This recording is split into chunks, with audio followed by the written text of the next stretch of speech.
What you drinking? Rum or whiskey? Now won't you have a double with me?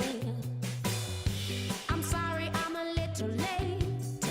I got your message, by the way. I'm calling in sick today. So let's go round for old time's sake. I'll never forget you. They said we never make it, my sweet joy. Always remember me. We were mischievous, and you were always wearing black. I was so serious, you know my boyfriend's mother nearly had a heart attack. I'm sorry I'm a little late. You know the stripes on a tiger are hard to change. And though this world feels like an empty stage, I wouldn't change a thing. So glad you're back again. I'll never forget you. They said we never make it, my sweet joy. Always remember me. I'll never forget you. At times we couldn't shake it. You're my joy. Always remember me. We just got swallowed up. You know I didn't forget you. We just got swallowed up. We just got swallowed up. But you know that I didn't forget you. We just got swallowed up by the whole damn world. What you thinking? Did you miss me? I have borrowed your silver boots. Now if you just let me give them back to you, I'll never forget you.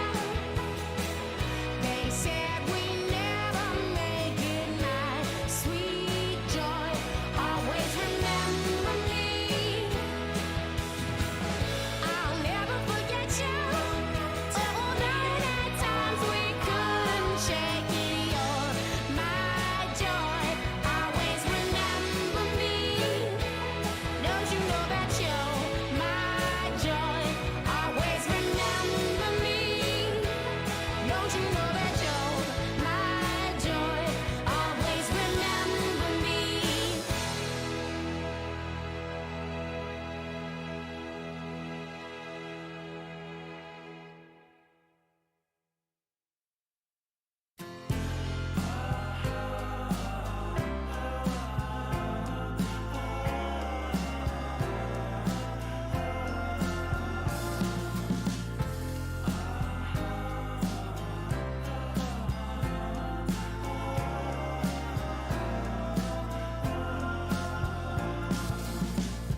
Mr. Tillman, good to see you again. There's a few outstanding charges. Just before we check you in, let's see here. You left your passport in the mini fridge and a message with the desk says here the picture isn't oh just a reminder about our policy. Don't leave your mattress in the rain. If you sleep on the balcony, okay, did you and your guests have a pleasant stay? What a beautiful tattoo that young man had on his face. And oh, will you need a driver out to Philly? Jason Isbell's here as well, and he seemed a little worried about you. I'm feeling good, damn, I'm feeling so fine. I'm living on a cloud above an island in my mind. Oh baby, don't be alarmed, this is just my vibe. No need to walk around, no, it's not too bad a climb. Mr. Tillman, for the 7th time, we have no knowledge of a film that is being shot outside. Those aren't extras in a movie, they're our clientele. No, they aren't running lines, and they aren't exactly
And we're live. Hey, YouTube, how's it going?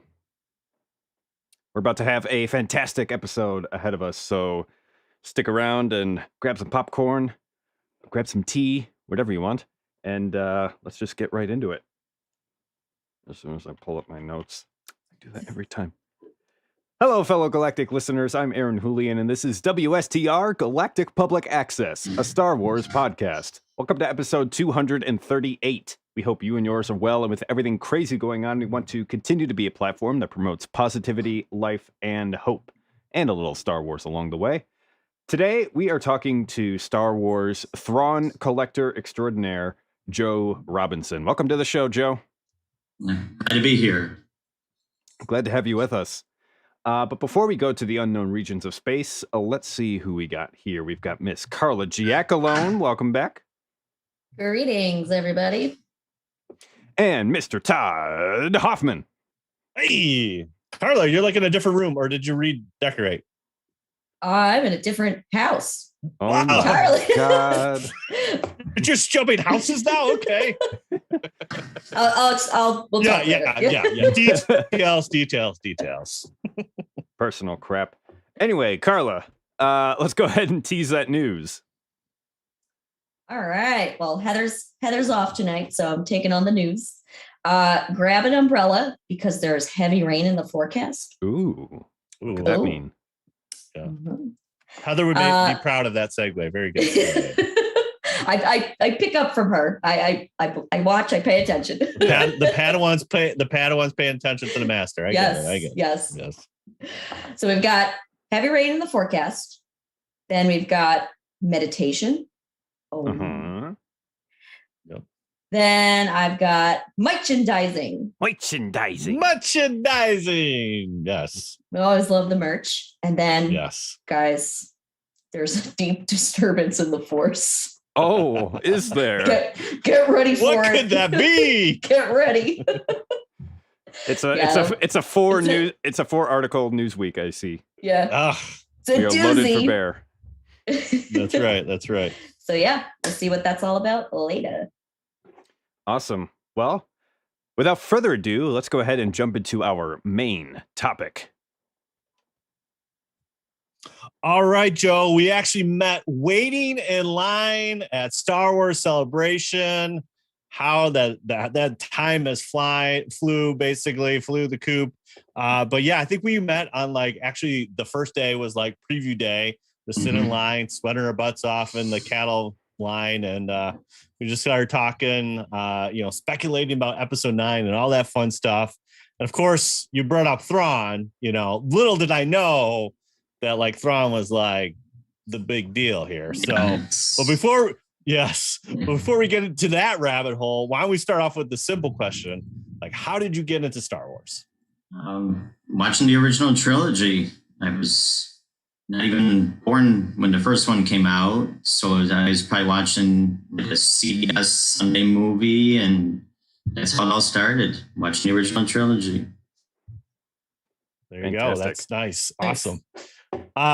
So how fast forward, all right, you're watching it on CBS, got the VHS, all that kind of stuff. So how did you get introduced into Thrawn? What was, obviously Timothy's on, but tell me a little bit about that.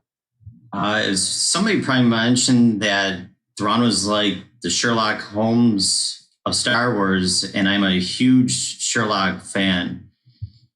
And I had to check him out, see what it was the Heir to the Empire was like, and I loved it. Smarter than everybody, and he knows it, and it's just something I like to gravitate toward. Nice. So what made you decide to start collecting Thrawn? How did that start happening there? So you check him out on the books, how did that happen? It was just random. It just, there wasn't a lot of merchandise for him, so it's easy to get everything. And it's really blown up into a full room in my house. And it's crazy. The walls Thrawn blue. Everything is Thrawn. So You repainted? Yeah. I did. Yes. Yeah. You I absolutely Oh my did. God. Yes. Yeah, you've got quite the Okay. setup back there. Yeah, it's Yeah. That's pretty dope. It's extensive. Yes. Yeah. Anything you can think of that is Thrawn, I proudly have it. Nice. Now, let's back up a half a second. So, did you collect anything else? Like, did you have any other collections, like pop culture collections, or were you already collecting Star Wars and then kind of switched to Oh. Thrawn, or how did that madness happen there? I've been collecting forever. I started probably with He-Man and G.I. Joe, and then it really blew up with Transformers, baseball cards, and then really Star Wars stuff started with Darth Maul. Okay. Oh. I have a huge Maul collection as well. You got a side hustle with Maul over there. Okay. I have a red room that has all Maul stuff. Yes, I was gonna say he's got a red Oh. room and a blue room. I do. Well, This is amazing. well, Joe, we will have to have you back on to talk about Darth Maul, so then you could be in the red room Yes, I can because do that. Yeah. yeah. Now wait. Do you have a gold room for C-3PO? Because that would just be No droids. They're No not allowed in. Gotcha. It's a good thing Heather's not here.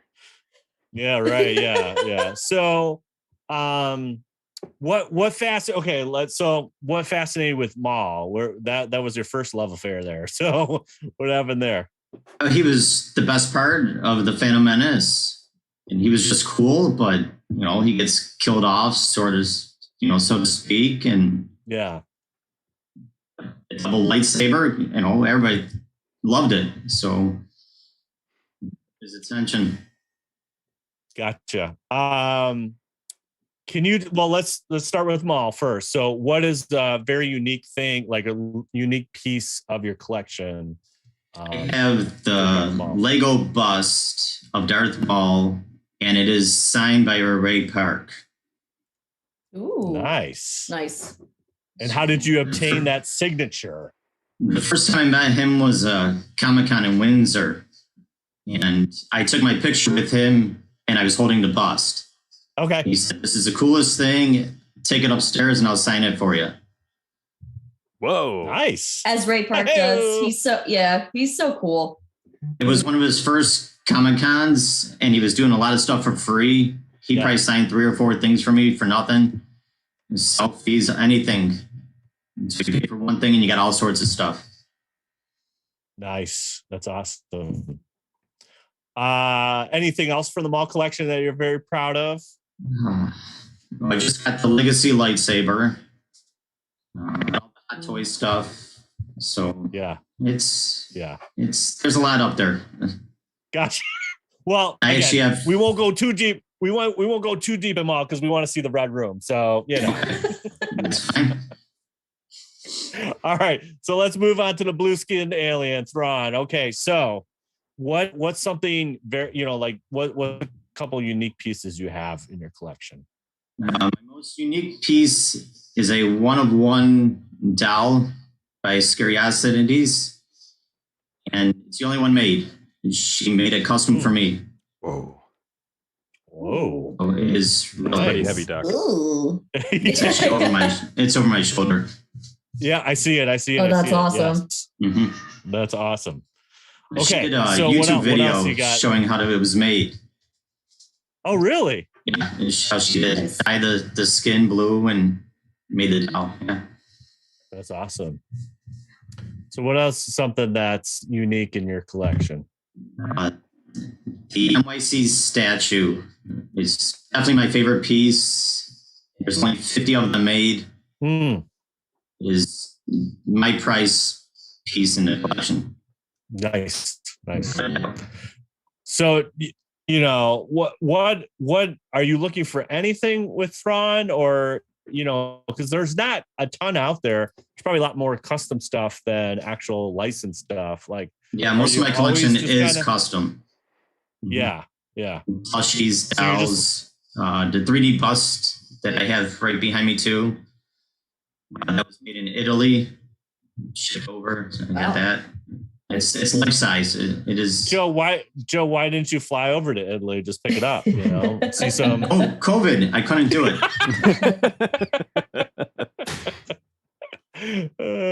That's awesome. Have you? That's super cool.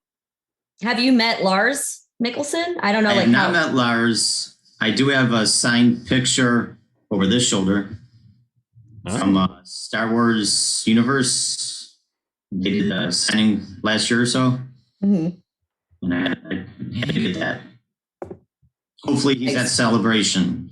Yeah, I don't. For sure. I don't know if he's done a lot of signing appearances. He's done some stuff, I think, for Sherlock with Okay. Cumberbatch because he was in that. Yeah.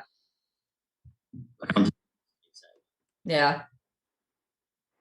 If he's playing Thrawn, I think an appearance at Celebration would be good. Yeah.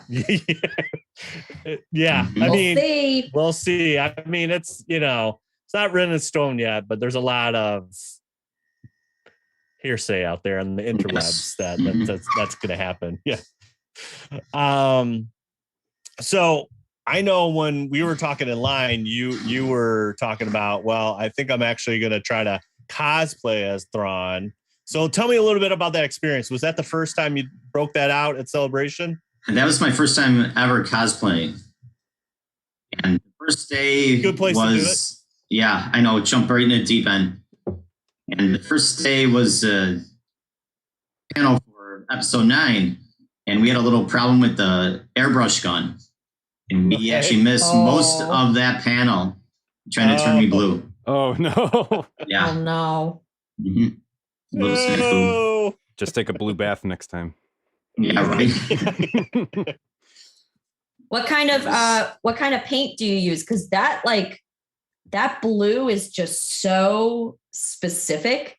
Because if you go like slightly lighter or slightly darker, it's totally off. Like you just have to get it on point. There were a couple of Thrawns at Celebration, and we were all a different shade, just a little bit, but Yeah. Yeah. I know that airbrush paint it's pretty, like you really have to take your time doing that because it's layers, right? Well, my girlfriend painted me, and she practiced with a coloring book. That was the first time ever doing anything like this. Yeah. So we had a few runs before that, practice and see how it looked, and then went live with Celebration. And then once you got the paint down and you're dressed up and didn't get all the paint on the white uniform, how was that experience walking around the floor as Thrawn? It was incredible. It was a lot of, Grand Admiral this and Grand Admiral that, and lots of respect and people saluting, and it was really cool. I'm definitely going to do it again.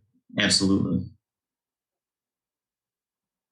Yeah, I mean, it was cool because I remember, I think it was Saturday, we were walking the floor and we ran into you. I'm like, dude, you look great. Yeah, we cosplayed 2 days, Friday and Saturday. Yes. And Friday was mostly for pictures with the celebrities. So I had a picture with the cast of Rebels. Okay. So it was fun for that. Nice.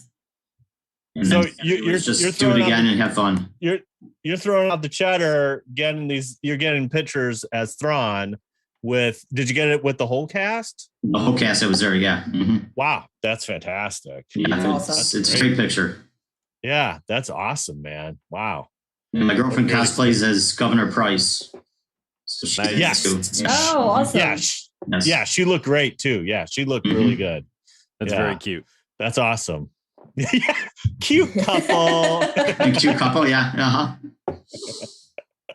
Well, she probably wasn't saying that as she's trying to spray paint this blue on you. The toughest part was getting used to contacts. I don't wear Okay. glasses, so I had to practice putting them in and wearing them and getting used to them. See, this is the level of commitment I like, Joe. I like it. I like it that you're like, I got to practice this and then just dive deep into Celebration and just cosplay. So now have you Have you cosplayed after that? Have you gone to any cons? I know COVID kind of put a damper on some things, but I did have you up been in able to get Toronto, out? the Fan Okay. Expo up in Toronto. It's a big one up there too. So, yeah, dressed up for that. And how was that experience? Did you see any other Thrawns, or you were the only No, Thrawn? I was the only Thrawn there. Nice. And the group of 501st up there asked me to join in for pictures. So I joined in for the day. Cool. Nice.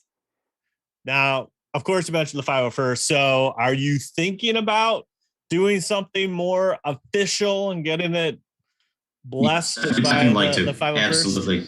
Yeah. One I need of to- us. One of us. I need to tweak a Just couple drink things, the blue but Kool-Aid. Yeah. I could definitely do it. Yeah. Nice. So have you started researching that part as far as, because I mean, obviously, you know, what's interesting about Thrawn, obviously we don't have a movie reference. So there's a little, you know, you have a little leeway in that kind of stuff. So have you started researching that part? Everything that was on the 501st page, I tried to make it exactly like how they want it. Cool. So I have to get new pants and better hair. So how do you do the hair? Is it do you do like a wig, or do you like style your own hair? I style my own hair for now. Mm-hmm. Depending on if I'm going to play Old Man Thrawn from Ahsoka or wherever he shows up, maybe I won't have to do anything with my hair. Well, all right. You're leading right into my questions. This is great. I love it. So take us to Mandalorian season 2. You're sitting on your couch. You're watching the Jedi. We think, you know, it's a big moment for Ahsoka. We get to see Ahsoka, but we get a little name drop in there. What did you do when you heard? I wasn't on my couch. I was driving to Pittsburgh. Okay. And we were kind of watching, listening to it through the car. Okay. And I almost drove off the road. Very safe. Yeah, I know, right? Crash. Like, oh my God, she just mentioned Thrawn. And yeah, let's back it up and listen to it again. And pull over side of the road, watch that part. Yeah. Yeah. That was. I'm a huge, I love Thrawn. I mean, Timothy Zahn basically, you know, it was an anchor for me. That was an anchor point for Heir to Empire. Was just an anchor for me. So when I heard Thrawn, I was on my couch. I was not driving. And I'm like, what? You know, like, I was just like, so amazed. I was so amazed that they're going, they kind of, you know, they're laying some breadcrumbs. I mean, you do that on purpose. There's not, I don't think this is like, you know, something random, but I was just like, that was not a name I was expecting to hear, you know. So yeah, it was a cool, super cool moment, you know, just hearing that name, and it just like, oh, okay, they're really going down this rabbit hole, you know, and bringing, you know, obviously we got a little bit of him in canon, obviously with Rebels, which was fantastic, but the fact that they mentioned it in live action is just like that, kind of that next level kind of going. Oh yeah, it's like, oh, this is getting real, man. This is getting real. You see the 7th Fleet logo in that episode 2 on a droid. It's very yes, deep, but it's on there. Mm-hmm. Yeah. Did you see that while you're driving, or did you have to stop? No, I watched it again. Yeah. Yeah. I've watched it a few times. Have you? Obviously, I'm sure you've met Mr. Zahn, right? I have, yes. 2 times. Once at Celebration, and the first time was a year before that in Toronto. Okay, but not dressed up as Thrawn. The second time at Celebration, I was, yes. Oh, okay, cool, Yes. awesome, Mhm. wow, Yes. Nice. That's great. That's awesome. Two of my pictures in my Thrawn room is the first time meeting him and second time dressed up. How did he react? It sounds to that? weird, but you're among family, so it's not weird. It's like No. you're like in my Thrawn room. Yeah. I'm in my Thrawn room, yes. It's yeah. How did So how did let's Timothy just Zahn react to that? When dressed up, Yeah. he actually had pictures taken and put on his Facebook page. Oh, no kidding. Sweet. That's Good awesome. for you, man. That's awesome. put that in the Jedi archives. Notes. I know we do. I know we don't do Star logs here, but whatever. Yep. Whatever the Star Wars version of that. That's awesome, man. That's great. So, where do you like to see Thrawn go? I mean, what's Joe's vision here? Give us your, where do you like to see this character be? I think he's going to be the Thanos of Star Wars. He's going to be in Ahsoka. He's mentioned in Mandalorian. I think he's going to be the key big bad guy out of all these shows coming on Disney Plus. Okay. In that I same like it. vein, we have a comment from Press Play Streaming Studios. Thrawn reminds me of Batman, nearly impossible to beat if he had time to prepare. He would see things about an opponent others can't see. So in that respect, do you think he'd make a kind of impossible villain in the same way that Thanos was?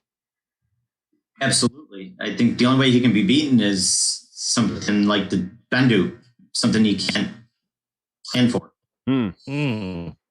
Yeah. Yeah, I mean, Thrawn's very interesting because I don't really see him as a villain, but He's not. No. No way. Yeah, I mean, he's He like just works for the bad guys. From a certain point of view.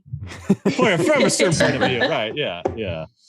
Well, I think it's interesting how the canon has formed, but you have the Emperor who is definitely modeled after Hitler and kind of stays in his own race, but he takes a chance on Thrawn because he sees a key into the unknown regions, but also uses them for his own doing.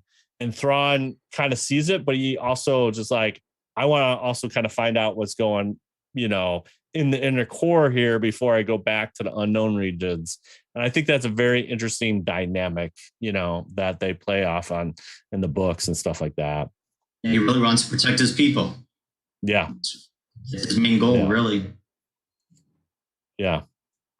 I think, I like your idea as far as like him kind of bridging over those different Disney shows. I mean, that could be something that they can use. Eventually they got to show him though, similar to that, how they kind of teased, Thanos for a little bit in the Marvel universe. They got to eventually show him, so. I wonder if he could be worked as like an anti-villain. Because you have, if you can imagine like a Punnett square, you have like the hero who's like, like Luke Skywalker just wanting to do the right thing. Then you have like the anti-hero who, they'll do the right thing, but they don't want to do it. And they have to kind of be like coerced into it.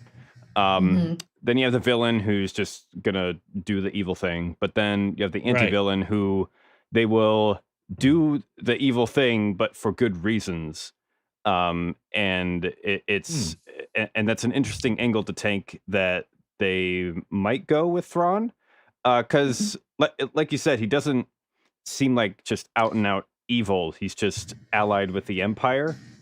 And so I'd like it would be interesting to see more work done in that regard as far as like what exactly are his motivations, and is he seeing his alliance with the Empire as like a means to an end, and what is that end?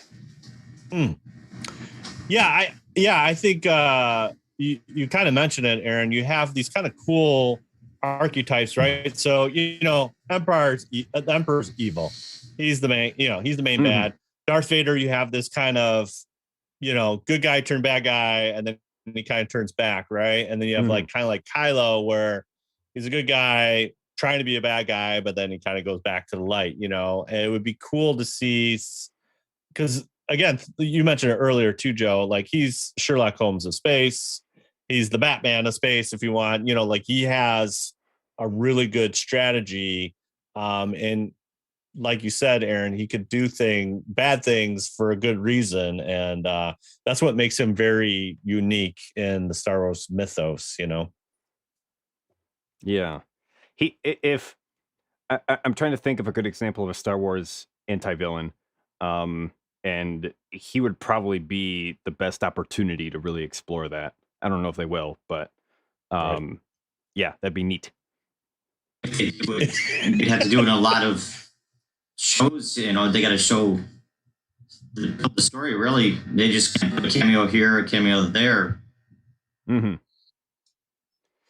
Yeah, you know, it's interesting too because you have, you know, you have this opportunity where Mandalorians just bringing in all these outside people, if you will, just bringing in more fans into the Star Wars universe, even though they might not know a lot. So even though Rebels has really told his story, you almost have to tell it a slightly different way to get like a lot of casual fans to understand his motivations.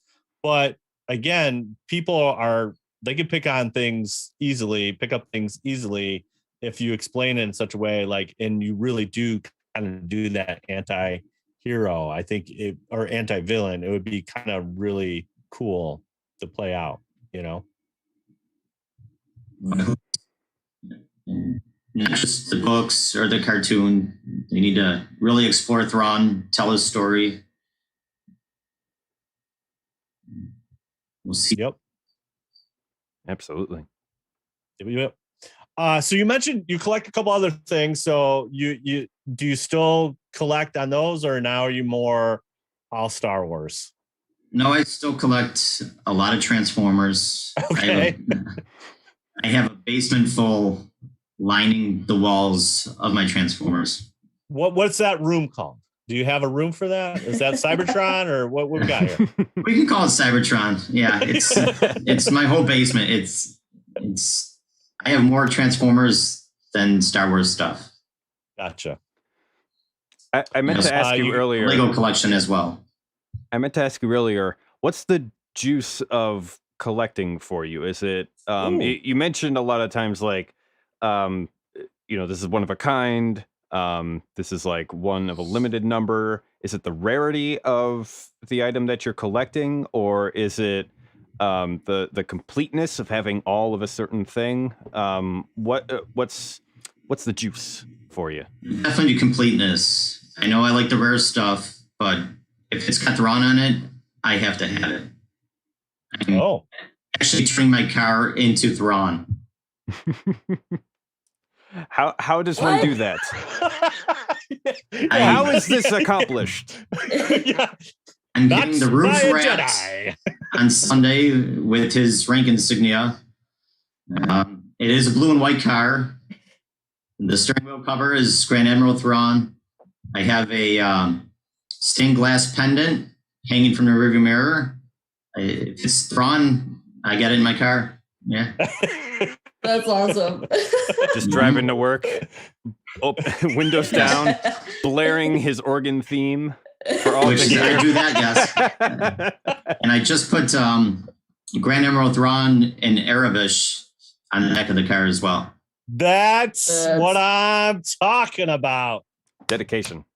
Yeah, that's awesome. That is fantastic. You will see pictures of it on Instagram once everything is done. Cool. Yes. That's amazing. What I kind of like where Aaron's going. I need like a real view driving as Thrawn in your Thrawn mobile with the organ music. That's it right there. You'd be that would be a TikTok sensation. It has to be to an art gallery. Yes. Right.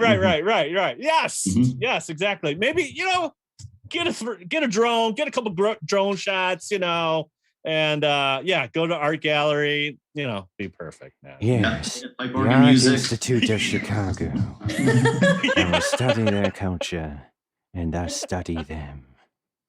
I actually want to go to an art museum next year in Anaheim, when we're at a celebration, and have somebody dress up as Aralani. Perfect. And go to an art museum. The scary thing is you've already thought about that, and I really like that. I know somebody that's dressing up as Aralani. My friend Lucia. We've talked about it, and we want to do it. Yeah, That's dope. That's so cool. That's dope. That is dope. Nice. Okay, I know we had some scheduling conflicts, and we'll switch gears just a smidge, but you did recently go to Star Wars Galaxy's Edge. Mm-hmm. So tell me about that experience. It was not a pleasant day. Oh no. No, it was not fun at all. No. Okay. All right. Tell us more. And trying to get into the queue at 7:00 was impossible. Ooh. Doing it again at 1:00, I finally got into it and had to wait 5 hours to get on the Rider Resistance.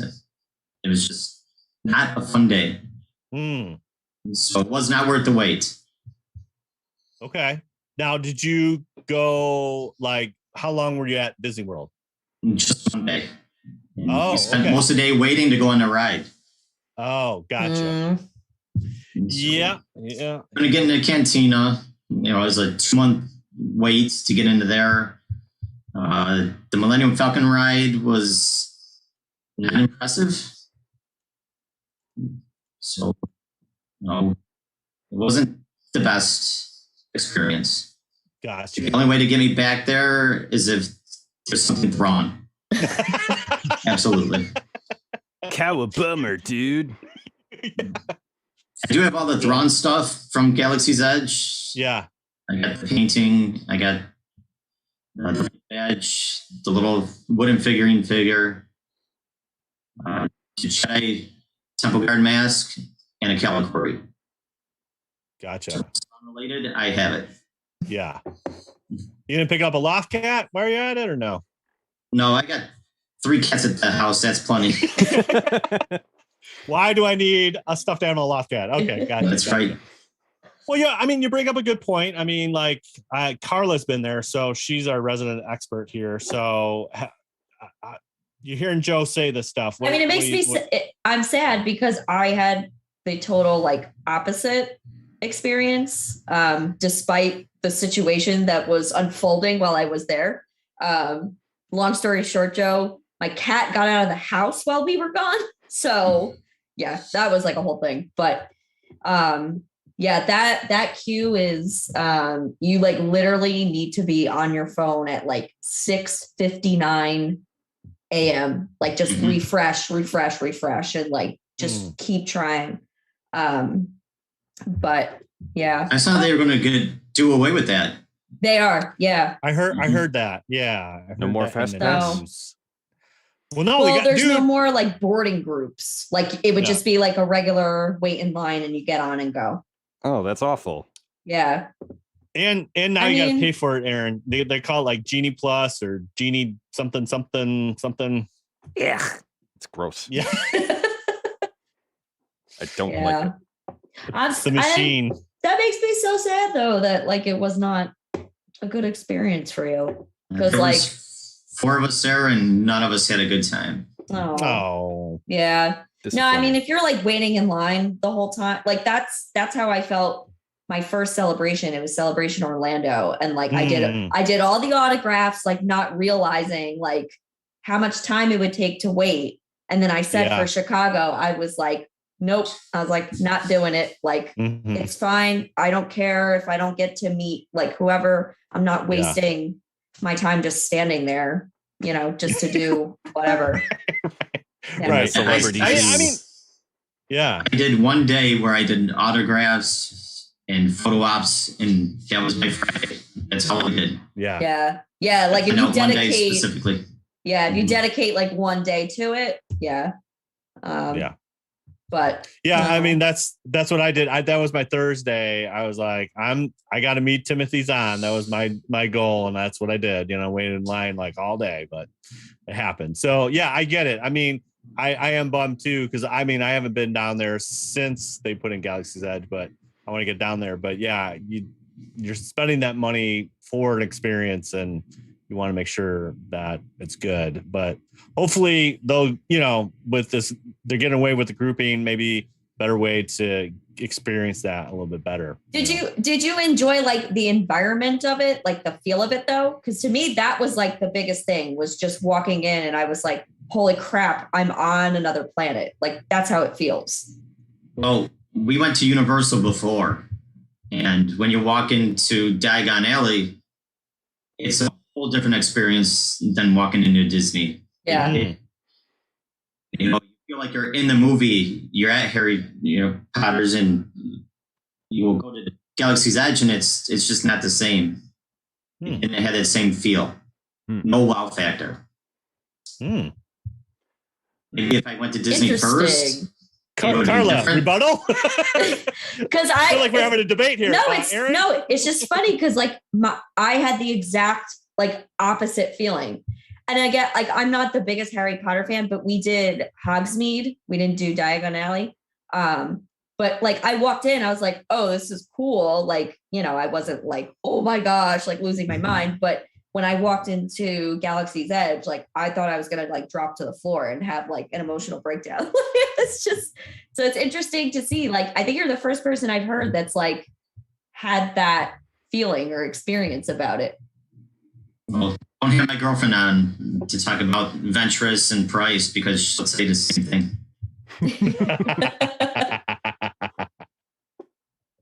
Yeah. I mean, one of the things that I know that they want to keep the aesthetics of Galaxy's Edge, but I mean, they are missing a lot without bringing any of the classic characters and, dare I say, Mandalorian, Grogu. I mean, they're missing the boat there. I mean, I don't know how you fix that, but either you put that in, Hollywood, or you try to figure that somehow to get that in Galaxy's Edge, because that's a mess. That's a true mess. Mm-hmm. Yeah, I saw one person dressed up as Revan, and then a few of the Resistance characters. That was it. And yeah. The original trilogy is what everybody knows, loves more than anything. And there was no characters. Yeah. Yeah. Yeah, I think that, I mean, that to me is that if you're going to, I understand the idea of the story. I get that. I enjoy that. But the fact that you're not allowing, like how they used to do the Star Wars weekends, you got to have like one weekend out of the four, out of like the 4 weeks or something, that it's like, it's everybody come on it, like, I don't know, just make it liven it up a little bit, than just sticking with that piece, of the sequel trilogy. So I think they're just focused on it being like in a certain timeline. Yeah. But which again, a casual, like if you're talking about a casual Disney person, they don't care if it's canon or not. This is canonical. Well, I'm in that too. And I think that's part of it too, is like, yeah, they want to grab, like they know we're all going there. They're like, yeah, these crazy fans, like they're going to come, but they also need to grab the non-crazies. But the non-crazies, right? The non-crazies are not just watching the sequel trilogy. To Joe's point, they've seen other Star Wars, right? So if you're like, "Where's Boba Fett?" You mean the Mandalorian? Yeah, him too. Yeah, they're not here. Yeah, unless it's like just so surface level, they're just like, "Oh, Star Wars, cool," like, and that's it. There was more Mandalorian shirts, Grogu Mandalorian shirts than anything out there. Yeah, and he's not. You didn't in the see park. any Resistance stuff. He's not in the park. It's a total miss. Just lame. Just build a Razor Crest and throw it on the Falcon. Who cares? Just get it there. Have some courage, you cowards. Yeah, right. Well, yeah. Well, let's liven it up. Let's go right into an ad read. Let's do it. Oh my God. Is it about that time? It is about that time. All right. Hey, we got this Audible from Amazon, and it's your easy way, no risk way of learning about, stuff like how to make a transformer room or some other kind of stuff. or how to cosplay, all that kind of stuff. There is literally 450,000 titles on Amazon, on Audible, and you can get free 30-day trial at audibletrial.com/WSTR. That's audibletrial.com/WSTR. And you can get one exclusive book, and then they have two exclusive Audible originals that you can't get anywhere because it's exclusive. That's how it works. And you can keep it for free forever. So try it out, audibletrial.com/WSTR. Also, if you want to support us in a different way, you can go to patreon.com/WSTR media. And you could be like Jeremy Myers, Scarif Scuttlebutt, Elena Strikes, Nicholas Schaefer, and Rural Farm Boy. Help us support the show in a different way by going to patreon.com/WSTR media and get exclusive content you can't get anywhere else. That's it. Easy peasy, lemon squeezy. Carla, it's time. Yes. It's time. It's time For to some do the- Twitter trash compactor. Okay, let's do the thing. It's time to do the thing. So last week we had our friends from Comic Book Couples Counseling Podcast. I don't know why that always trips me up. Talking about A lot of hard consonants. right? Yes. But we went across the universe, out of the Star Wars universe to Marvel, talked about Shang-Chi. And we asked everybody on Twitter, what is your favorite part of Shang-Chi? Drop those comments and give us a vote. We didn't get any comments. Boo, Twitter people. What are you doing? Come on now. Lazy. Come on. It's very hard to hit. It's very hard to hit that comment button and like type on your phone. Right. Very hard. So much effort. I'll just like it and retweet it. But we did get our votes, and our choices were the fight scenes, family dynamics, visuals, or humor. And yeah. Joe, did you see a Shang-Chi? No, I have not. Not yet. Aaron, I have not Did you? seen Shang-Chi, so I cannot cast a oh vote. my gosh, Shang-Chi. Oh man. I know Carla has. You guys are whatever. I like them all. I like them all because I'm the one putting the poll together, so There I you like go. them all. Todd's like, I put Wait, the that's poll a together. cop-out. You guys don't matter anymore. Yeah, it don't matter. I like the correct answer is. Oh, that's right. There's only 4 choices. You can't pick the. Yeah, so Aren't you have to Twitter pick polls one, great? Which yeah, they're the best. I mean, Lisa mentioned last week. It's the family dynamics is really cool. There's a lot of Star Wars built into there, where you have a lot of light and dark, and he's trying to run from his past, which is great. And the visuals are fantastic. I think this is one of the most beautiful movies out there. And it's great to see in the theater. So we go 1-2 there. Carla, what would you pick? I really liked the fight scenes, like the fight choreography. I thought it was very different, something that we really haven't seen yet with the Marvel movies. So that was pretty very cool. Crouching Tiger, Hidden Dragon type, Yeah. kind of really cool. And Brad mentioned it last week too, where you have the opening scene where he's fighting his future wife, and she's just deflecting everything in a very cool way. And then at the end, you get the same kind of camera angle and design when he fights his son, and that kind of pays off really well from a fight kind of choreographic kind of perspective. So that was awesome. Yeah, very cool. But Todd, guess what? Twitter agreed with you. Yeah. Yeah. Family dynamics came in first. Yes. Oh my Then god. There you go. Fight scenes came in second. So the people enjoyed that. And then the visuals and humor were tied up. So yeah, it was a good Marvel fit, like a solid Marvel film. I thought it was legit. You mean So- characters coming into conflict is a lot more compelling than mindless action scenes? Oh Did my I just gosh. say that out loud? Yes, Aaron. You can have some mindless action, but it has to Oh, sure. tie into the story, my friend. Yeah. Yeah, no, I think that's the payoff. I mean, it's a really well done. I mean, they know what they're doing. I mean, obviously there's other directors and but the story's tight. It's very originated. Like you're finding out about this, and it's done really well. I enjoyed it so much. So Good. yeah, Well, that's the trash. that's trash. That's Taking pretty out. good trash this week. Yeah, pretty good. That's stinky. But now I've got news. So The news buckle of up, the week. y'all. All right. So as we mentioned at the start, we've got 4.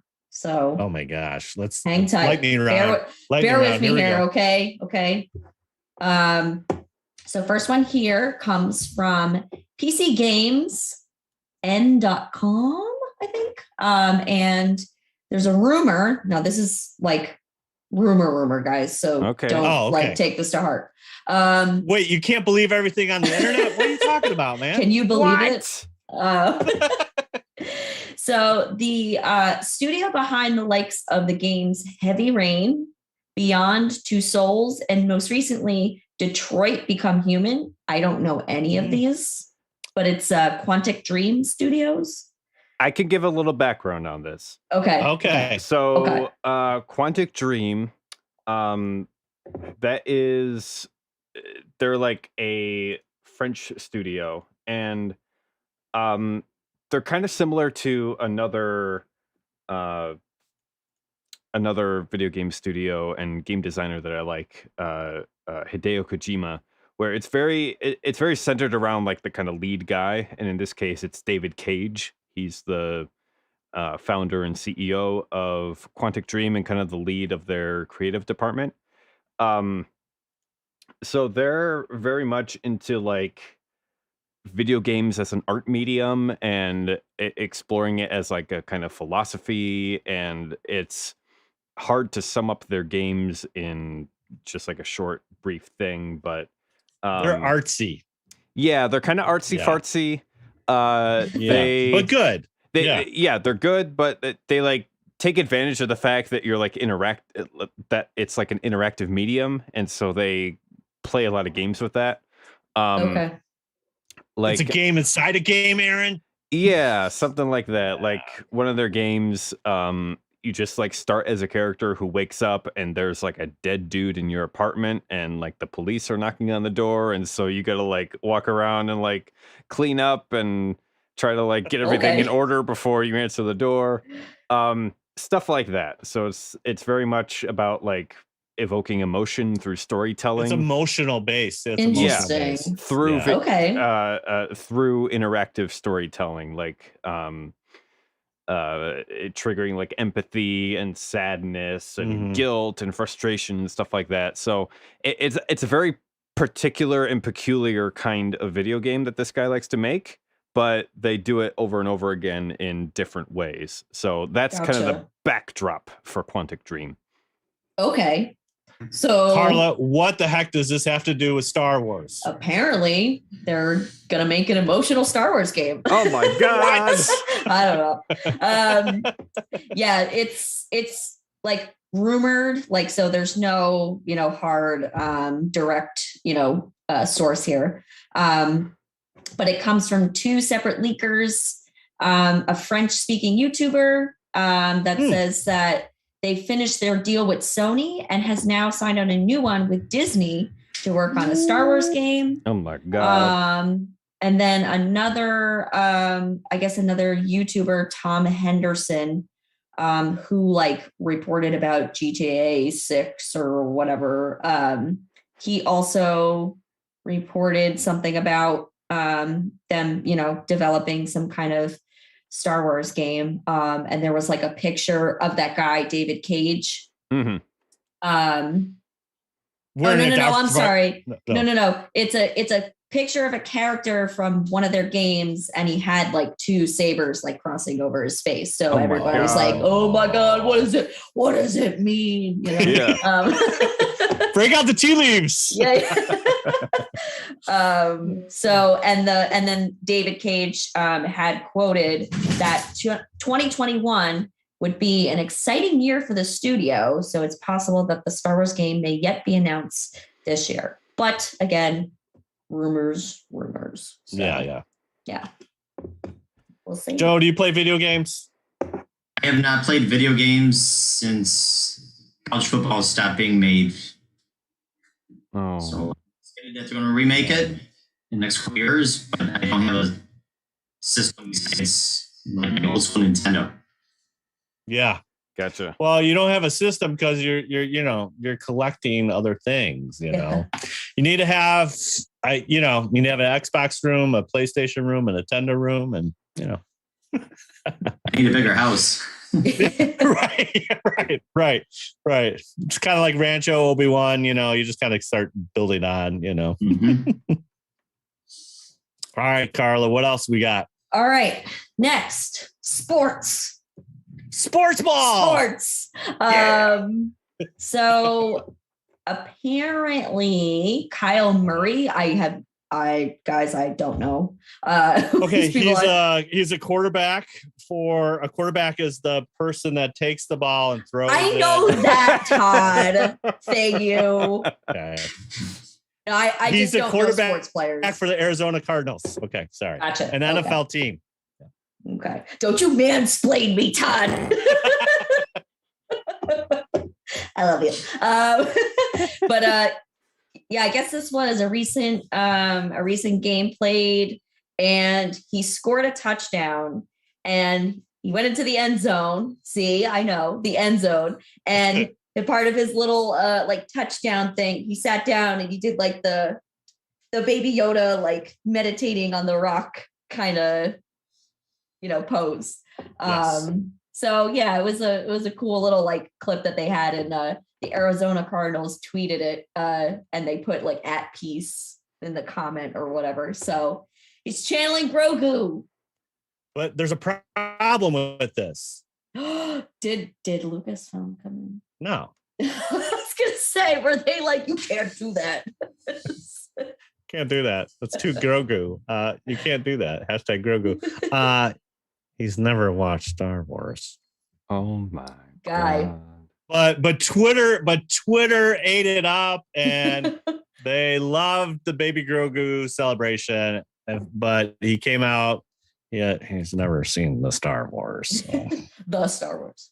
Yeah, right. Or the Mandalorian, at least, so. Yeah, like it looks like Yeah, a couple of people like tweeted, like replied to it. Chandler Jones, is he another player? I don't know who that is, but he like tweeted back. It was like, great team win. Baby Yoda went off though. So yeah, he had 5 TDs. I got him on my fantasy team, so okay. So, yeah. The Force was with the Cardinals. Yeah, so that's and right. they won 34-33. They won. Wow. Yeah. Okay. Yeah, Nice. he lit it up. Yeah. Yeah, Baby Grogu did go off. All right. So that's the sports. Sports. We got the Sports of the week. There you go. Okay. Yeah, sports Now- update. Now we've got some merchandising, guys. Merchandising. This one comes from space.com, and Hasbro is just throwing everything at us. Oh my God. Everything. Yeah, so it looks like we've got a new Black Series figure, and oh no, I'm sorry, a Black Series. Is it the saber or is it the figure? So there's a Mando figure, and then it's got a little Grogu in the like the little carrier, and he's like doing the magic hand thing. They're all covered with mud. So, yeah. But he's got his eyes closed. He looks so cute. Yeah, so this is these were unveiled during Hasbro's Star Wars Fan First live stream. So they've been doing a lot with The Mandalorian. They've I think they've re-released a couple of other characters from previous years, like Palpatine. I remember we saw Palpatine. Mhm. This was a few weeks ago. We had talked about it. So Yeah. So the Black Series and then the Vintage Collection lines of models. So we've got that one, the Black Series figure, and then there's a Force FX lightsaber, and it is the famous yellow lightsaber from the Rise of Skywalker. So it's Rey's, like her staff looking hilt. Mm-hmm. So there's that. The blade is and the cool, yeah, and you twist it and the light changes. Just like the movie. What? Yeah. Wait, the light changes in the movie? It flickers, yeah. It changes. Like when she turns it on, yeah. It's cool. I mean, yeah, you should check it out. You should check out the video of it's like when they turn the handle, and like you can see the colors change and then it shoots up. Interesting. It's pretty dope. Yeah, it's dope. Well, but here's my problem. Here's the thing, man. If you want kids playing with action figures, you gotta get some Cantina aliens. We got this whole movie. We got Maz's Castle. We got what happened in last. We got Canto Bite. There's a bazillion of up-to-date. We have none of those guys. And then we have the John Williams bar there on whatever snowy planet that was or whatever. Not one figure from those bar scenes. It's a travesty. We don't have Zora? How does the kid? Oh, well, they got that and but that's it, probably. Babu Frick, but yeah. But they don't have like gross. How the heck do I know it's Panda Baba or Walrus Man or whatever or Hammerhead? I've been playing with those figures since I was a little wee one. They have no Cantina aliens whatsoever from the sequel trilogies, and that to me is like the biggest mess. You could print out a whole bunch of whatever, but I don't need the 25th version of Luke Skywalker or whoever. I mean, it's just they're missing the mark on. I get you have to appeal to collectors. I get that. I got a couple in the back. Joe's got a couple in the back. Joe. We know about collecting. Yeah, right. But right over there. You need to have diversity not only in life but in the toy aisle, and you need to have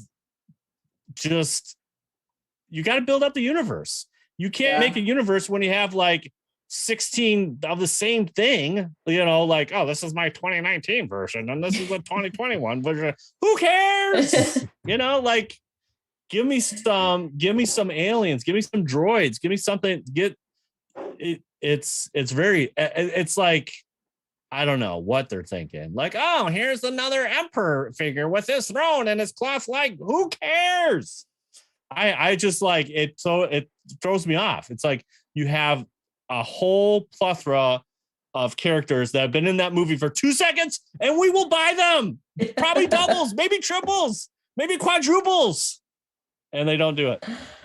But Todd, they have a prototype Stormtrooper, which is mostly primary colors. And somebody's going to cosplay as that. Right. I mean, that's cool. It's like a pop culture kind of, I get it. But I mean, I love Stormtroopers, but I don't need another one. I need some aliens or something, What about Giancarlo Esposito with a samurai sword? Would you buy that, Todd? No, I wouldn't. Oh. I mean, unless there was only one, You can't, it doesn't matter. Honestly, it doesn't matter because they're not in the retail. You can't find nothing in retail. Yeah. So, yeah. I mean, very competitive. I mean, yeah. I mean, Joe, you probably get all your stuff online, right? Oh, absolutely. Yeah. Mm-hmm. Why even try to go to the store? Well, the only reason you go to the store, Joe, is if you had your Thrawn mobile and you're dressed up as Thrawn and you need to pick up some groceries. Then I want you to go to the store. That's how you do it. I'll make that my Instagram story. Yeah.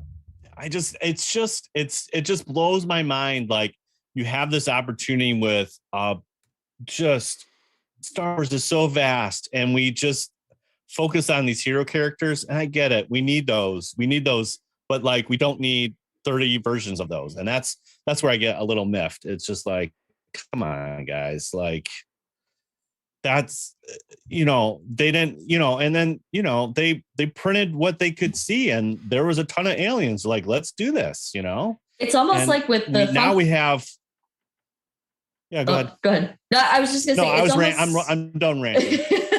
I was gonna say it's almost like with the Funko Pops, right? Like, don't give me a gold, a blue chrome, a red chrome, a green chrome layout. Like, I don't want that. I want a new one. Like, it's just it's frustrating. Yeah. It's like, nobody asked for this. Of course, I still want them, but like, nobody asked for it.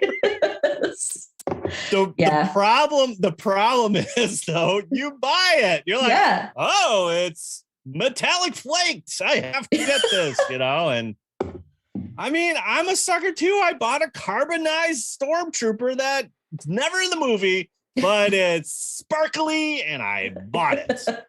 I'm they got you yelling at myself. They got me good. But I'm like, you could do both a vintage collection of the 3 3/4, and you could do the Black Series, which are fantastic because they're highly detailed.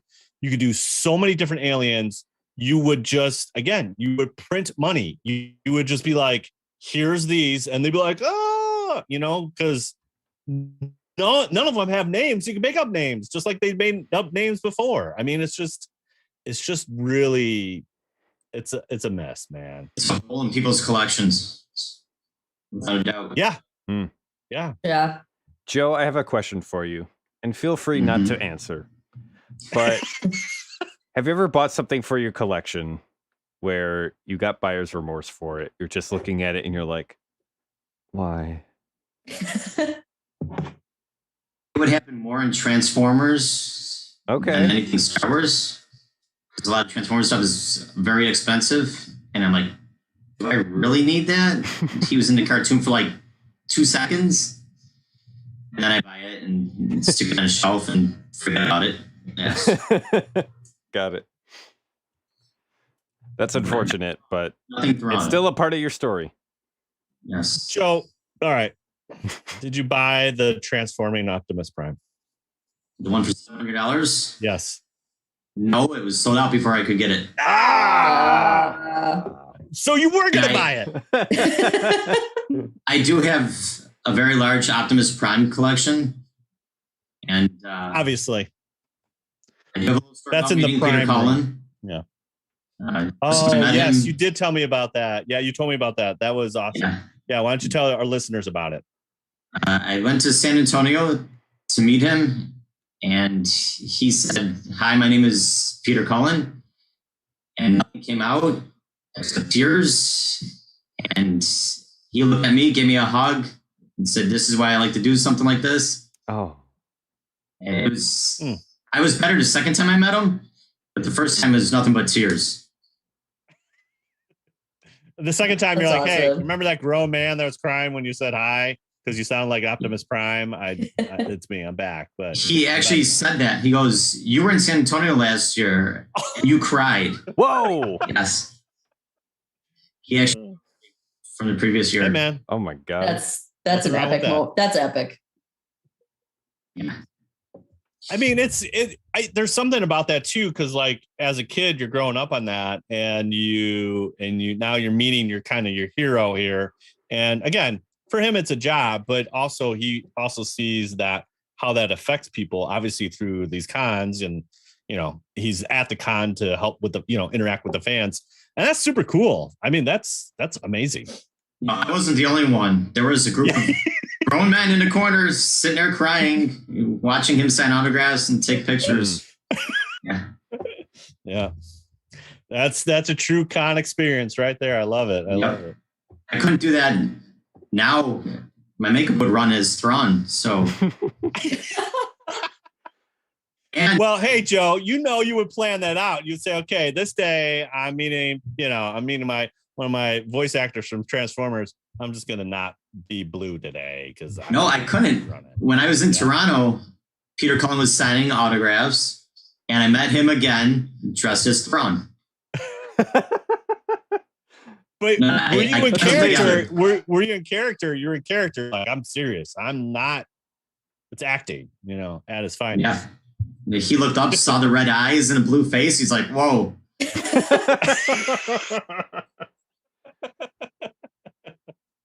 Whoa. That's awesome. Whoa. Yeah, give me the whoa as Optimus Prime. Yeah. That's fantastic. I That's love great. it. Transform into something else next time.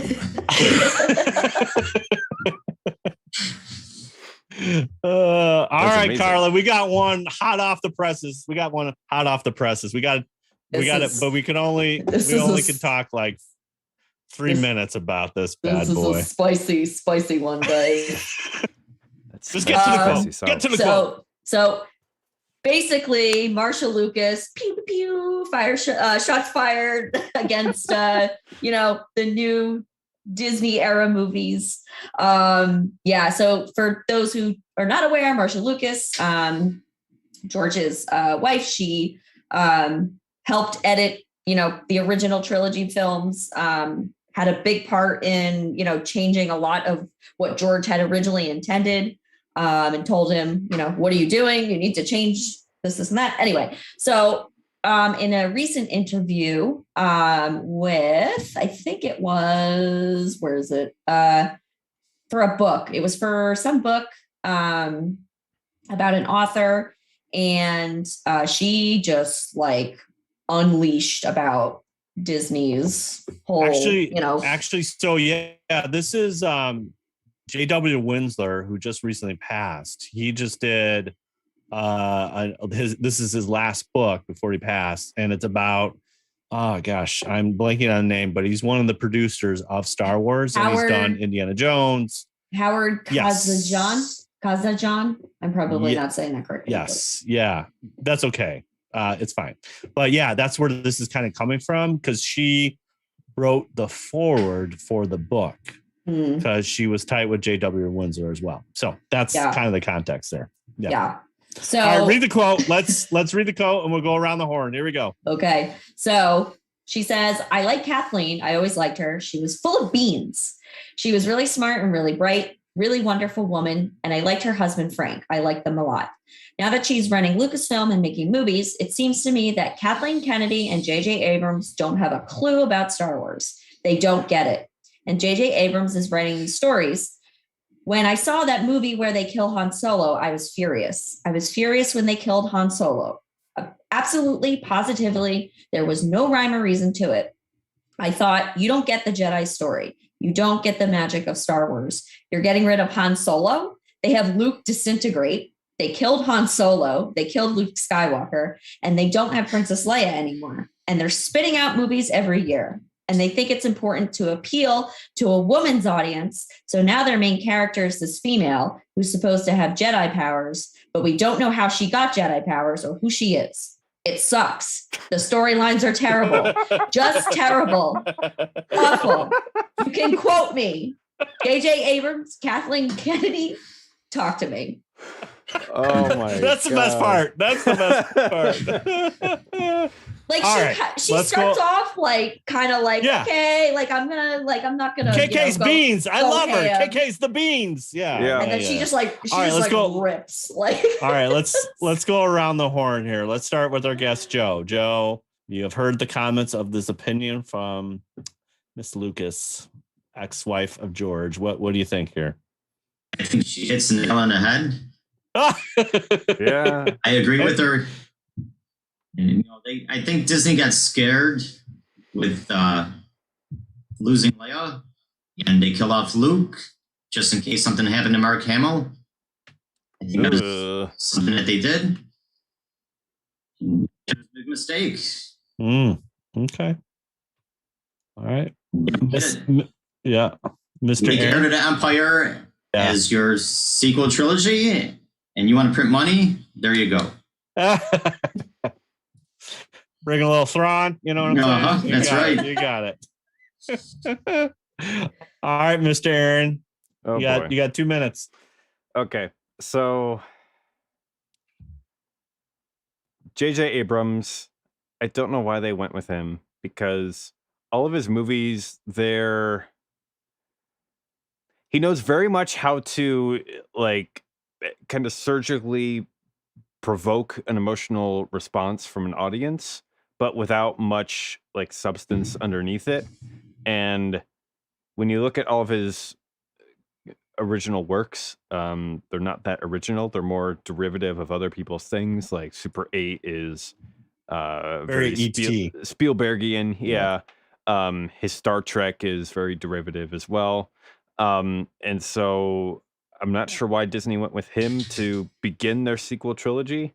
But I have to agree with Marsha Lucas here, just with her teardown of the whole sequel in a paragraph. But you also have to keep in mind that she was also very unforgiving for the prequel trilogy as well. She said, George is, in his heart and soul, a good guy and a talented filmmaker. I wish he would have kept directing other kinds of movies. But when I went to see episode 1, I had a friend who worked at ILM who took me as a guest to a preview. I remember going out to the parking lot, sitting in my car and crying. I cried. I cried because I didn't think it was very good. And I thought he had such a rich vein to mine, a rich palette to tell stories with. He had all those characters. And instead, he focused on this boy who looked like he was 8 and his relationship with this girl who looked like she was 20. So yeah, I have to agree with that. There's just such a rich vein to mine, all this potential with the characters and the settings that you have, and you squander it on all these things that just don't make sense. And that's true for the prequels, and probably doubly as true for the sequels, where you have this blank canvas to paint with. And The Force Awakens, I understand, like, it kind of pulled off the impossible task of pleasing everybody. And it kind of, repeated a lot of the same verses as A New Hope in order to do that. Please the old fans, introduce a new generation to Star Wars. I get that. That's fine. Whatever. But you have this blank slate and you make such a mess out of it with basically all the money in the world. I don't understand how that's possible. And yet they managed to pull it off. It happened. Yeah. It's done. You can buy it on Blu-ray or streaming or whatever. D+. Carla. Yeah, Carla. What do you think here?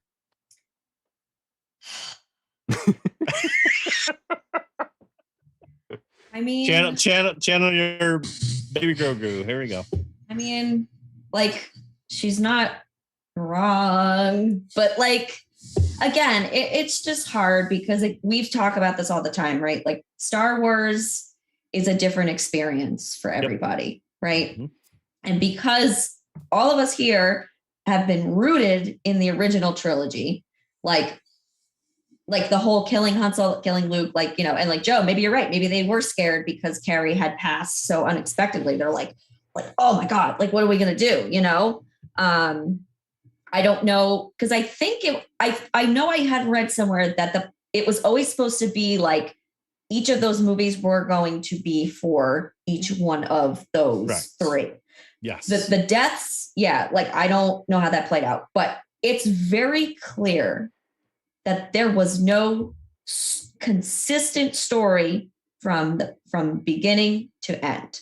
And like, I don't care like how much you want to defend it. Like, it's just not there. Like, you look at Mandalorian, right? Like, from beginning to end, both seasons, like, it is clear cut that there is a story here. There's character arcs. Whereas I watch the sequel movies and I'm just like, I still like sit there and I'm like, what? Like, it's what? Right. We cried over two frogs hugging. Yes. Feelings. Yes. That is feelings. Because like, even look at Luke, right? Okay. So you have in The Last Jedi, and there are people that defend that part of his character. And you know what? That's my thing is, that's fine. If you love it and that is like your Star Wars, go for it, embrace it. But like, again, when we're looking at, I guess, more of like the production and the technical aspects of it, it's just, it kind of just falls apart. And like, just looking at Luke in Last Jedi and then how they brought him into Mando.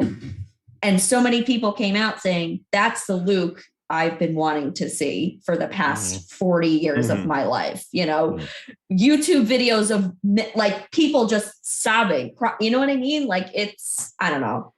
No. I don't like to, I don't like to yuck people's yum with Star Wars. Because again, seriously, no, everyone, because everybody comes into it in a different way. And I always want to just respect people's and the fans. They're right. The reason that people get so emotional about it is because there's an emotional connection to either that character, that franchise, whatever that is, and that triggers people. And that's where you get the Twitter wars, and we argue for Last Jedi for, like 2.5 years and forever, whatever. Yeah. I mean, the problem with this quote is it fuels the clickbait, and it's like, see, I told you Disney doesn't have a clue, and everybody's like, so you can build your empire on this one quote. But to Erin's point, she didn't like the prequels either, and it takes time. And now there's people that love the prequels, or people that have grown up on the prequels, and that's their Star Wars. Yeah. And you have to respect that,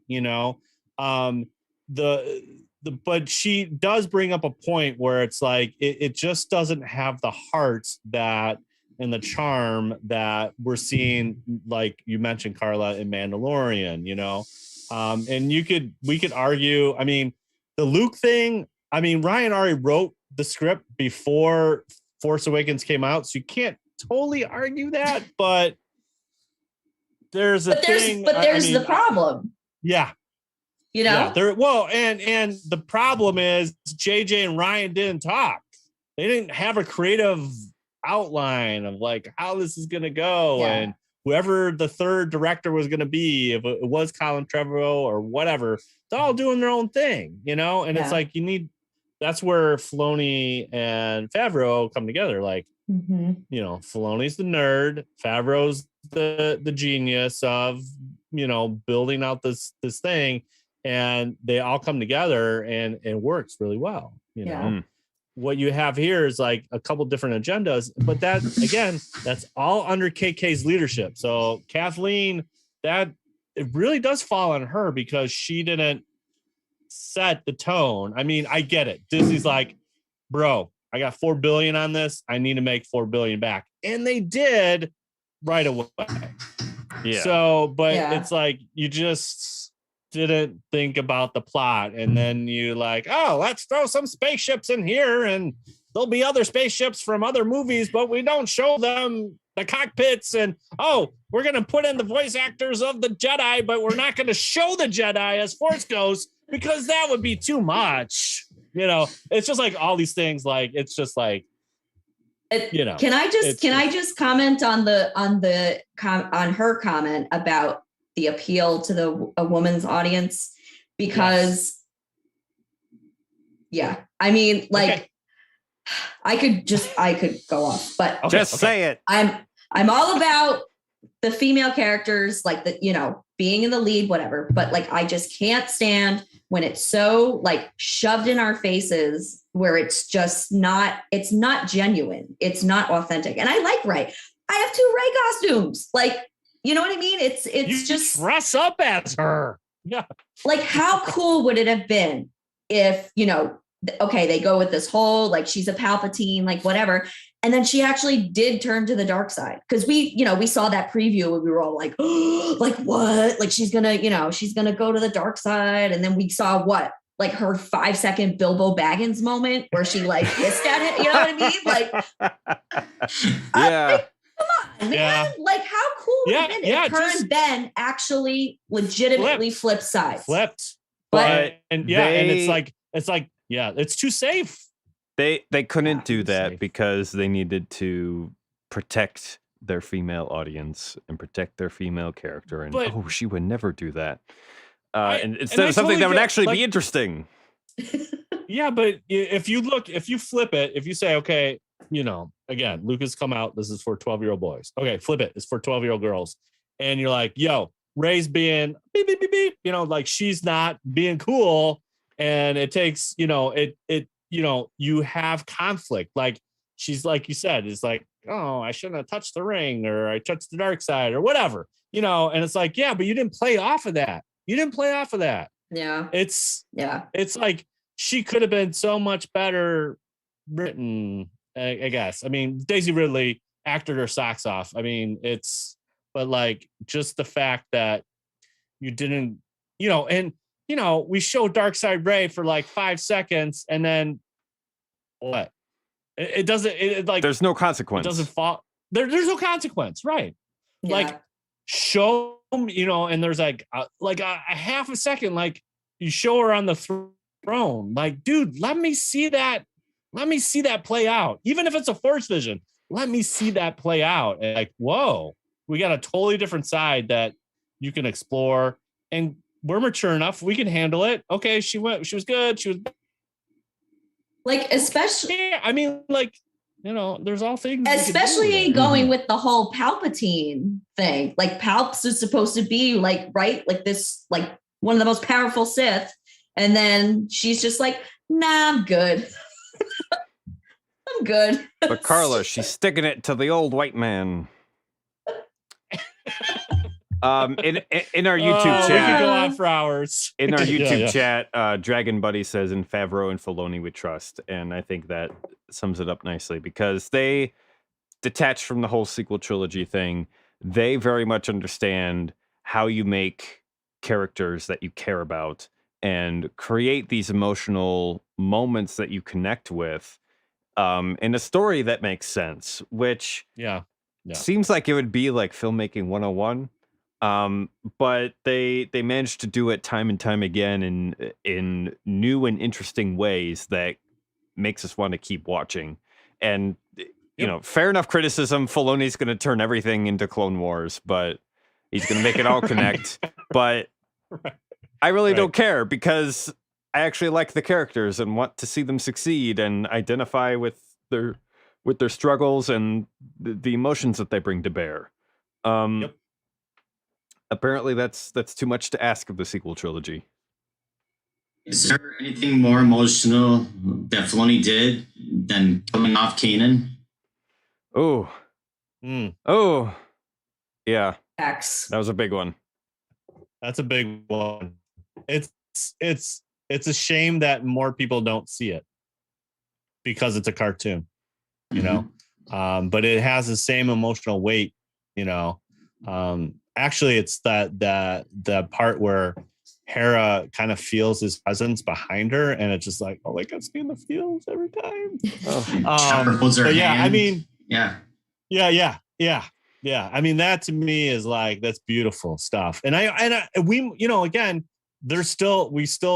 we're not done with, this live action stuff. So we're going to get something like that will possibly and will surpass anything we've seen on the Skywalker films. I guarantee you that, and again, like we almost had it in episode 9. You could have, you've seen the YouTube edits where they bring in all the Force ghosts for the Jedi. I mean, you put that in, and honestly, I would have been okay. I'd be like, all right, yeah, it wasn't too good, but that ending, woo, like, get me off the seat. You know what I'm saying? Like, there's a lot of things that you can cover up. The original trilogies are not perfect, nor are the prequels, and the sequels could have been like, if you put all those Force ghosts behind Rey, and she says, I'm all the Jedi, and they're behind her, you best believe I'd be off my butt.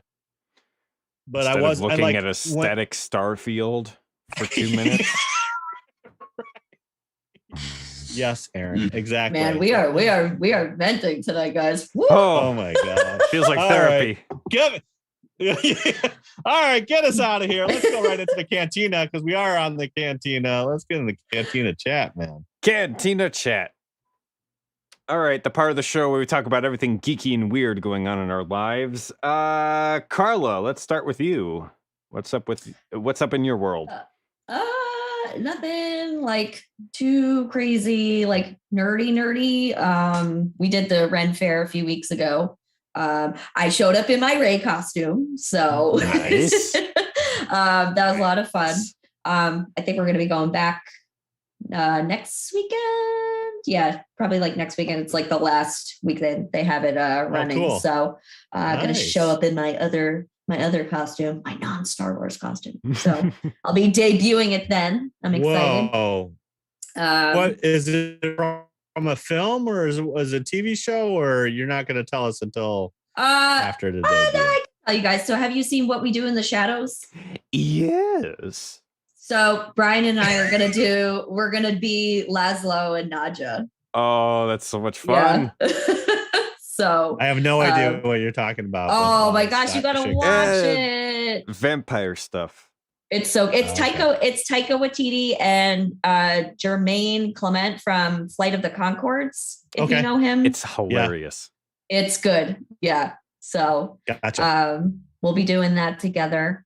And I've been on a journey to Middle Earth again, guys, and it's Oh. been just fabulous. Nice. They do flashback cinemas. I think they're countrywide, but they do classic films. And I guess because this year's the 20th of Lord of the Rings, they did a showing of all three extended versions. Yeah. So we did Fellowship. Last week was Two Towers, and this Wednesday is Return of the King. So I get to sit in the theater for 5 hours, and I can't wait. I'm so excited.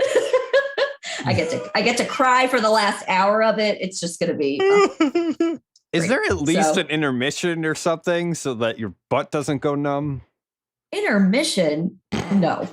Oh my god. We don't play like that. Oh man, y'all are hardcore. Yeah. So Yeah, right. Nice. So I'm excited about that. You can have like a Hobbits, you can have 11sies and Exactly. Well, it's actually a dine-in theater, so Oh, you get to perfect, snack. perfect. You get to snack while you're sitting there for like afternoon tea, supper. Yeah, there you go. yeah. And then just this past weekend, one of our Legion friends got married. So it was, fun. he had some of the, the members show up in costume. R2D2 was there, and it was just a great time. And I'm still exhausted. So how cool. Yeah. That's awesome. That's awesome. Yeah. But that's The basically it. pictures look great. Yeah, the pictures look great. Yeah, we had a lot of Excellent. fun. Well, Todd, what have you been up to lately? Well, I haven't been in a wedding and danced with R2. That's very sad. Indeed. Pretty chill week. Trent started flag football, so I've been cheering him on from the sidelines, which is fun. We went to Shipshewana, Indiana this weekend, which is like kind of Amish country. It's like they have a lot of shops and stuff like that, but it was cool showing the kids like, hey, this is people that live without the internet. You know what that looks like? Here it is. And it's like, just trying to give them experience. Like, hey, this is things that close at 6 because they go home and go to bed and they don't on their internets and their smartphones and their whatever, so I was actually thinking of that. that recently with morbidly so September 11th. Like I'm one of the last generations to grow up without the internet in their home as a child, and future generations are gonna there's gonna be a difference there as far as what they remember and what they're used to. So yeah, exactly. I mean, it's funny too because we have this argument all the time, like they're like, oh, the show's almost over in 5 minutes. You can pause it and come back. But back in my day, if you missed the show, you missed the show. You didn't like you have to like watch the replays and like try to get it, like might have seen the same show like 30 times because you're like, oh, maybe they'll show this one that I haven't seen, but anyways, it was kind of cool just helping them experience a different culture and seeing horse and buggies and all that kind of stuff. So going to be on Sean, part of a Red 5 extra techie. We're gonna talk about Tempest Runner this week, so I'm excited for that. That's a new audio book got to check that out. It plays like a radio drama, and our boy Mark Thompson's on there, so that's pretty cool. Nice. So look out for that. This weekend, going with the boys. We're doing a Bears trip, getting back on the saddle here. So I'm going to The Bears. Cleveland this The weekend. Bears. See the Bears beat the Browns 35 to -3. So it's going to be so much fun. I'm really looking forward to that. So get to go, rake some havoc in Cleveland this weekend. So Awesome. that be it. Yeah. Awesome. Joe, what have you been up to that's been geeky and weird? Besides Universal and Galaxy's Edge, Yeah. I'm looking forward to be traumatized again at the movie theater, seeing the Oh my original Transformers movie up in the theaters one more time. The Ooh. 86 movie. Oh, What? nice. So I can see Optimus Prime die on the big screen again. And cry like I did when I was 9 years old. Wow. And like Spike swear, you're like, no, what the heck, man? No. Mm-hmm. But it's got that Killers 80s tune, man. It's got that Killers 80s tune. So You got the touch. Great, Yeah. great You got the soundtrack. power. yeah, you got the power. That's awesome. When are you gonna go see that? It's tomorrow. Oh, Yes. wow, nice. Mm-hmm. I've always joked Very that nice. as like Unicron is defeated in that movie, you could hear Orson Welles giving his last breath because he died like a week after he finished his Mhm. lines for this movie. Oh, Yeah. He had no idea what he was playing either. So I think it's some planet that eats stuff, and he had no idea what he was doing. Oh my god, that's sad.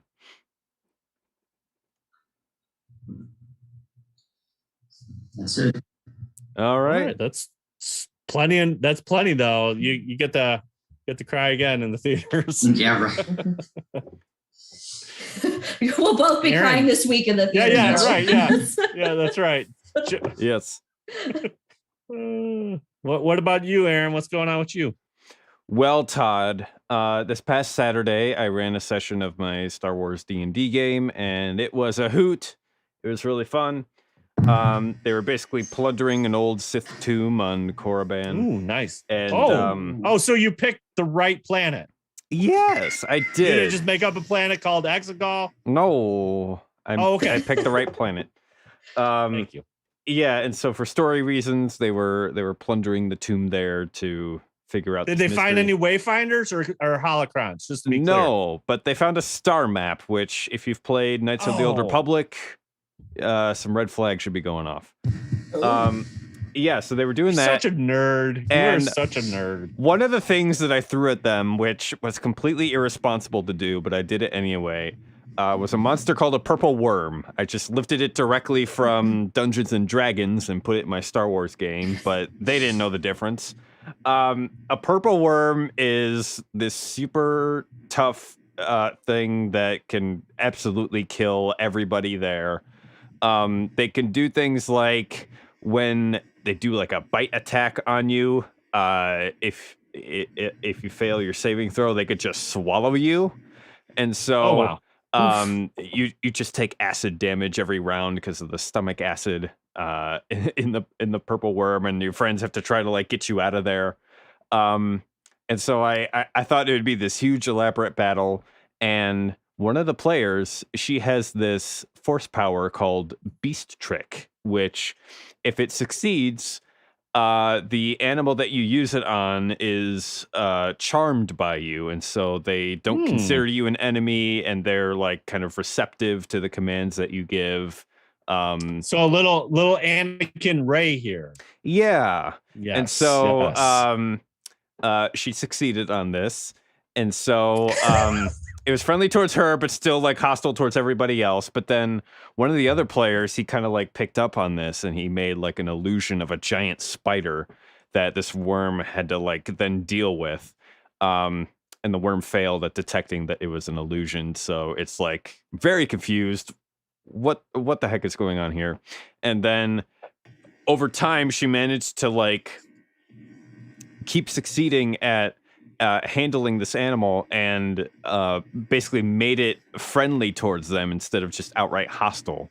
And they now have a pet purple worm. So I don't know how I'm going to handle that. In conclusion, the big beastie is now the best friend. Yeah, exactly. I threw this thing at them, not knowing how they were going to handle it, and they turned it on me. So next week, gelatinous cube. Next week, gelatinous yes. cube. Yes, I will have my revenge one day, but it was not this week. Right. Yeah, and then I ordered a carrying case for all my dice because they were just in like scattered bags, but now I have this like elaborate thing. Oh, my that gosh. fancy. For those on the YouTube chat, you can enjoy it. But yeah, all my gosh. all my dice are organized. That is fantastic. Wonderful. That I is also so good. ordered a set of dice. I don't know if I can get it to like show up on camera here, but I ordered a dice that has like little skulls in them. Oh my gosh. Because I'm just trying to that's be cool. on brand here, and my webcam's not focusing on Yeah. it, but they got little skulls in them. Wow. You're so hardcore. You are hardcore. I want That's to kill edgy, my bro. players. That is edgy. Yes. And then I went on Armand's podcast syndicate to talk about Blade Runner. So Really? yes, Very nice. both films. So that was very Oof. fun, and looking forward to Yes. that. Cool. And then I bought some earbuds that I'm super excited about, and I was hoping to debut for this podcast, but they did not arrive in time. They're like Bluetooth earbuds, and the ear tips on them have like a photovoltaic reactive polymer. Basically, they like you shove them Talking in science fiction, bro. yeah, it's some Star Trek gobbledygook. You like Right. you like shove them in your ears, and then you turn on this. You're on the holodeck. Yeah, you turn on this special light inside the earbuds, and it's like a UV light, and they form to your ear canal, so it's like a custom fit.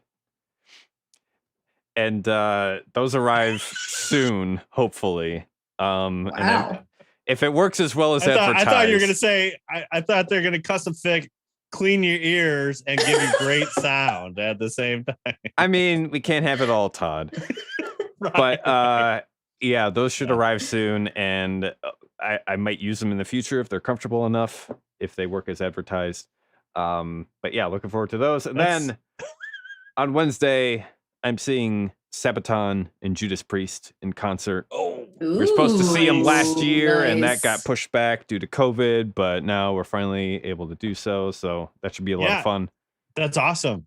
Yeah, Metallica did a surprise concert tonight. Oh my in God, Chicago. where? At the Metro, bro. What am I doing here? You had I to be in mean, line, I like- love WSTR. right. But it's Metallica I at the would never. Metro. Yeah. They it's a little viral thing, and they haven't been back in the Metro in like forever, 40 my years or something. $20 gets you in, bro. But Damn. the line was like, I bet. Yeah. bunch of people like, hey, I'm just gonna not work and get in line. Yeah. Yeah. So that's it. That's what I'm up to. Awesome. Couple other things, but I'll tell you after the show.